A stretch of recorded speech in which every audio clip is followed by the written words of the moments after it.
एक चोर था, वो किसी धनी मानी के यहाँ से चोरी करके भागा तो उसके अंगरक्षक पीछे लगे। वो भागे तो विचार किया कि अब पीछे लग गए हैं तो मैं पकड़ा जाऊंगा। तो जो चोरी की थी वो तो इधर उधर फेंक दिया। और बड़ी ऊंची स्थिति के महात्मा थे प्रियालाल के अनुराग में। वो बहुत सैकड़ों संतों की मंडली लेकर जगत उद्धार के लिए भ्रमण करते थे। तो वहां भगवत चर्चा कर रहे थे। अब वो जाकर चुपचाप सब श्रोताओं के बीच में बैठ गया। तो उन कर्मचारियों ने विचार किया कि यहाँ तो भक्त बैठे हैं, चोर काहे को बैठेगा। और दूसरी दिशाओं में ढूंढने लगे। उस समय चर्चा चल रही थी कि जो भगवत प्रेमी महात्मा की शरणागति स्वीकार करके प्रियालाल के नाम मंत्र में चित्त को लगाता है उसका नया जन्म हो जाता है, उसके सारे पाप नष्ट हो जाते हैं यदि पुनः ना करे तो। इतनी बात वो सुन पाया। सत्संग हो रहा था, सब फिर जब चले गए सत्संग के बाद तो पास पहुंचा, महाराज क्या ये सत्य विषय है कि यदि दीक्षा ले ली जाए और ऐसी गलती दोबारा ना की जाए तो सारे पाप नष्ट हो जाते हैं? हाँ, नया जन्म हो जाता है, उसके सारे पाप नष्ट। महाराज मैं चोर हूँ, बहुत चोरी की है और चोरी करने में हिंसा भी की है, पर आपकी बात सुनकर मुझे विश्वास हो गया कि आप अगर मुझे दीक्षा दे दें तो मेरा नया जन्म हो जाएगा और मैं आपके सामने कहता हूँ कभी अब पाप नहीं करूंगा। तो उनका तुम तो सबसे पहले अधिकारी हो, तुम चिंता मत करो, तुम्हारे लिए कोई विधान नहीं कि तुम ये लाओ वो लाओ, नहा के आओ।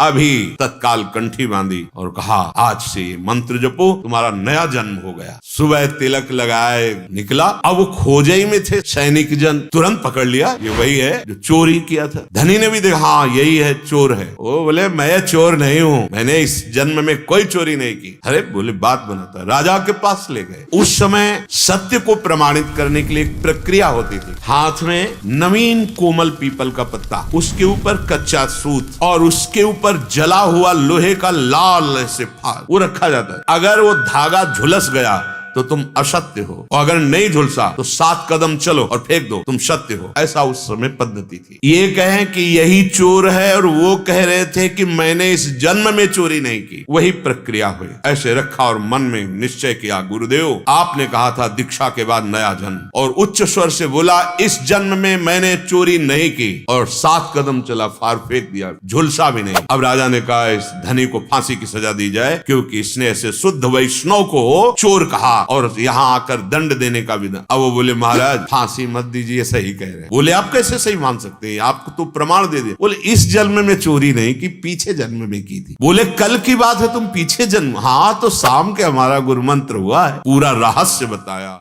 श्री प्रेमानंद महाराज जी के इस छोटे से प्रवचन को सुनकर क्या आपके जीवन में भी बदलाव हुए हैं? अगर नहीं हुए हैं तो सुन लीजिएगा। मैंने अभी तक अपने YouTube चैनल पर कई सारे वीडियो अपलोड करी, उन पर व्यूज़ भी आए, बेशक 10 आए या 5 आए। श्री प्रेमानंद महाराज जी की वीडियो के माध्यम से मैं ये बताना चाहता हूँ भारत के लोगों को, भारत के सभी नागरिकों को, कि इन प्रवचन को सुनकर क्या आपने भी अपने जीवन में बदलाव किए हैं? नहीं किए तो सुन लीजिएगा।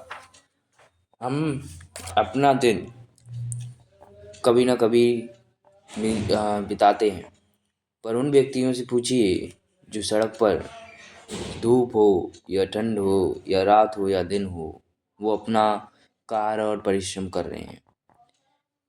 इन प्रवचन को सुनकर क्या आपके जीवन में भी बदलाव हुए हैं? कमेंट करके ज़रूर बताइएगा, क्योंकि ये बताना आपके लिए भी ज़रूरी है कि आप इस वीडियो से क्या सीख रहे हैं। इन वीडियो तक लोगों तक शेयर करिए, जिससे लोगों को